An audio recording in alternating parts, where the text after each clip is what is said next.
నా పేరు doctor B Sadasivaiah. జడ్చర్లలోని డాక్టర్ బూర్గుల రామకృష్ణారావు ప్రభుత్వ డిగ్రీ కళాశాలలో డిపార్ట్మెంట్ ఆఫ్ బాటనీలో అసిస్టెంట్ ప్రొఫెసర్గా పనిచేస్తున్నాను. ఇటీవల కాలంలో మేము ఒక కొత్త మొక్కను కనుగొనడం జరిగింది. ఆ కొత్త మొక్కకు ఇఫోర్బియా తెలంగాణెన్సిస్ అనే నామకరణం కూడా చేశాము.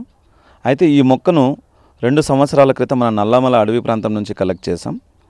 సో అక్కడ అటవీ శాఖ వాళ్ళతో కలిసి అక్కడ ఉన్నటువంటి గడ్డి జాతులపై పరిశోధనలు చేసే సమయంలో మేము ఈ మొక్కను సేకరించడం జరిగింది. దాన్ని డిసెక్ట్ చేసి చూసిన తర్వాత మొట్టమొదటిగా తెలంగాణలో పెరుగుతున్న ఇఫోర్బియా జాతులతో చూస్తాం. తర్వాత అదేవిధంగా అక్కడ ఎక్కడ దేనికి పోల్చుకోకపోతే ఈస్టర్న్ ఘాట్స్, దాని తర్వాత దేశంలో ఉన్న ఇఫోర్బియా జాతులతో పోల్చుకొని ఇలాగా చేసిన తర్వాత రాజస్థాన్ రాష్ట్రంలో ఉన్నటువంటి ఇఫోర్బియా జోధ్పూరెన్సిస్ అనేటువంటి మొక్కకు చాలా దగ్గర సంబంధాలు కలిగి ఉండడం, కానీ కొన్ని లక్షణాలు వేరుగా ఉండడం వల్ల ఈ మొక్కను కొత్త మొక్కగా మేము గుర్తించడం జరిగింది.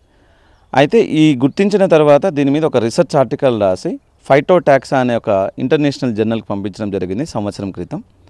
ఈ సంవత్సరం లోపల అనేక పర్యాయాలు ఆ రివ్యూవర్స్ ఎవరైతే ఉన్నారో వాళ్ళు మమ్మల్ని అనేక ప్రశ్నలు అడగడం, దాని గురించి మేము నివృత్తి చేయడం, ఇవన్నీ జరిగిన తర్వాత 5 రోజుల క్రితం ఫైటోటాక్సా అనేటువంటి జర్నల్లో ఈ కొత్త మొక్క అనేటువంటిది పబ్లిష్ అయ్యింది. అయితే ఈ కొత్త మొక్క వల్ల ఏం ఉపయోగాలు ఉన్నాయి అనేది ఇంతవరకు మళ్ళీ మనకు తెలియదు. అంటే మనకు అది తక్కువ సంఖ్యలో ఉన్నాయి మొక్కలు ఒకటి, దాని మీద ఇంకా లోతైన పరిశోధనలు చేయాల్సినటువంటి అవసరం ఎంతో ఉంది.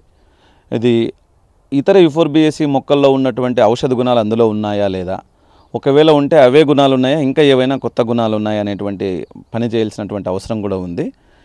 దీని యొక్క పాపులేషన్ ప్రకారం చూస్తే దీని యొక్క సంఖ్య కూడా చాలా చాలా తక్కువగా ఉన్నాయి. మేము ఇప్పుడు నల్లమల ప్రాంతం మొత్తం తిరిగిన తర్వాత 2 లొకేషన్స్లో వాటిని ఐడెంటిఫై చేసాం. ఈ 2 లొకేషన్లో కూడా అరౌండ్ మ్యాక్సిమం మేము కౌంట్ చేస్తే ఒక 400 వరకు మాత్రమే ఇండివిజువల్స్ వచ్చాయి. సో IUCN ప్రకారం దీన్ని ఏదైనా అసెస్ చేద్దాము అని చూడడానికి కూడా డేటా ఇన్సఫిషియెంట్గా ఉండడం వల్ల దీన్ని డేటా డెఫిషియెంట్ కేటగిరీ కింద దీన్ని ఉంచాం మేము. సో ఫర్దర్ ఇంకా మనం ఇట్లాంటి వర్క్ చేయాల్సినటువంటి అవసరం ఉంది.